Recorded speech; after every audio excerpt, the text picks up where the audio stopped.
കെഎസ്ആർടിസിയിൽ നിന്നും പെൻഷൻ പറ്റിയ ജീവനക്കാരോട് സർക്കാർ കാണിക്കുന്ന അനാസ്ഥ അവസാനിപ്പിക്കണമെന്നാവശ്യപ്പെട്ട് കെഎസ്ആർടിസി ഓർഗനൈസിംഗ് കമ്മിറ്റി പ്രതിഷേധ സമരം ആരംഭിച്ചു.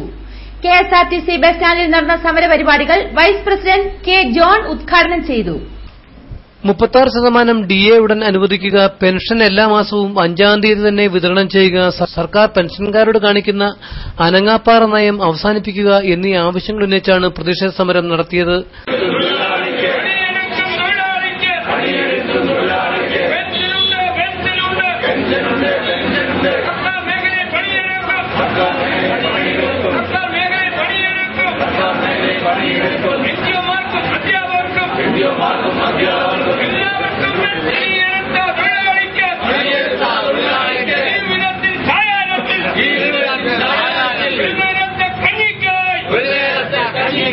മാസങ്ങളായി പെൻഷൻ ലഭിക്കാത്തത് മൂലം മുന്നോട്ട് ജീവിക്കാൻ വയ്യാത്ത അവസ്ഥയാണ് തങ്ങൾ നേരിട്ടുകൊണ്ടിരിക്കുന്നതെന്ന് PG രാമേന്ദ്രൻ നായർ പറഞ്ഞു.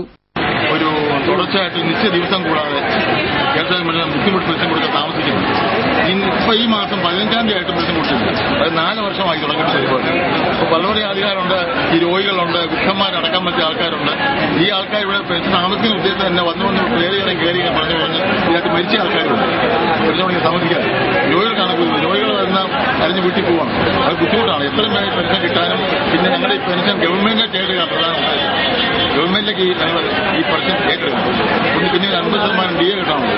അതെല്ലാം കിട്ടിയിട്ടില്ല. പിന്നെ ഫിറ്റ്മെന്റ് ഉണ്ട്. പിന്നെ കുടിശ്ശികൾ 97 മുതലുള്ള കുടിശ്ശികളും തരാറുണ്ട്.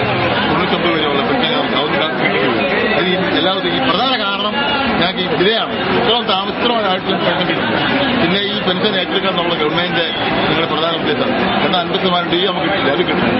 പിന്നെയുള്ള ഒറ്റയാളുകൾ കിട്ടാറുണ്ട്. ഞങ്ങൾ താമസിക്കുന്നു. ഇങ്ങനെ പ്രത്യേകം ഉദ്ഘാടനം ഈ കാര്യങ്ങളൊക്കെ ഞങ്ങൾ നടത്തുന്നു. അപ്പൊ ഇതന്നെ ഈ കോട്ടയം ഡിസ്ട്രിക്റ്റിലെ ഈ യൂണിറ്റിലെ ആൾക്കാരെ ഇവിടെ ചെയ്യുന്നുള്ളൂ. ഈ ചെയ്യുന്ന ഈ ധർമ്മ അത് ഇപ്പൊ 3-ാം ദിവസമായി. 3-ാം തീയതി എന്ന് പെൻഷൻ കിട്ടുന്നു അന്ന് വരെ ഇതുപോലെ ഉണ്ടാവും. കോട്ടയം, ചങ്ങനാശ്ശേരി, പാല എന്നിവിടങ്ങളിൽ നിന്നുമുള്ള ജീവനക്കാരാണ് ധർണയിൽ പങ്കെടുത്തത്. പെൻഷൻ ഇനിയും ലഭിച്ചില്ല എങ്കിൽ എന്ന് പെൻഷൻ ലഭിക്കുന്നു അന്നുവരെ ഈ ഉപരോധ സമരവുമായി മുന്നോട്ടു പോകാനാണ് തങ്ങളുടെ തീരുമാനമെന്നും ഭാരവാഹികൾ അറിയിച്ചു.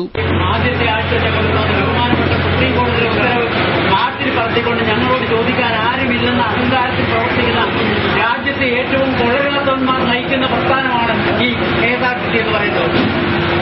പെൻഷൻ ആദ്യത്തെ ദിവസം കൊടുക്കണമെന്നുള്ളത് സുപ്രീം കോടതിയുടെ വിധിയ. ആദ്യത്തെ ആഴ്ചയിലെങ്കിലും കൊടുക്കണം. അത് കൊടുത്തില്ലെങ്കിൽ ഒരു നടപടിയുമില്ല. ഞങ്ങൾ ഈ രാജ്യത്ത് ഒന്നിനെയും ഭയപ്പെടുന്നില്ല. ഞങ്ങൾ ഈ രാജ്യത്ത് ജീവിക്കുമ്പോൾ ഞങ്ങളാണെല്ലാം എന്ന അഹങ്കാരത്തിൽ പ്രവർത്തിക്കുന്ന ഏക പൊതുമേഖലാ സ്ഥാപനം എന്നത് ഈ KSRTCയിലെ ദുഷ്ടരായ മാനജോലികൾ തന്നെയാണ്. ഇവരെയൊക്കെ നിർത്തിക്കൊണ്ട് ഇത് വാങ്ങാനുള്ള ഒരു സാഹചര്യം നമ്മൾ ഈ രാജ്യത്തുണ്ടാക്കിയാൽ മാത്രമേ ഈ പ്രശ്നത്തിന് പരിഹാരമുള്ളൂ. പെൻഷൻകാരുടെ കോർഡിനേറ്റർ ഈ രാജ്യത്ത് തള്ളിക്കുന്നുണ്ട്. പ്രത്യേകിച്ച് കേരളത്തിലും കോട്ടയത്തുമൊക്കെ. തീർച്ചയായും ഇത് ട്രാൻസ്പോർട്ട് തൊഴിലാളികൾ മാത്രമേ ഇതിന്റെ സമരമല്ല.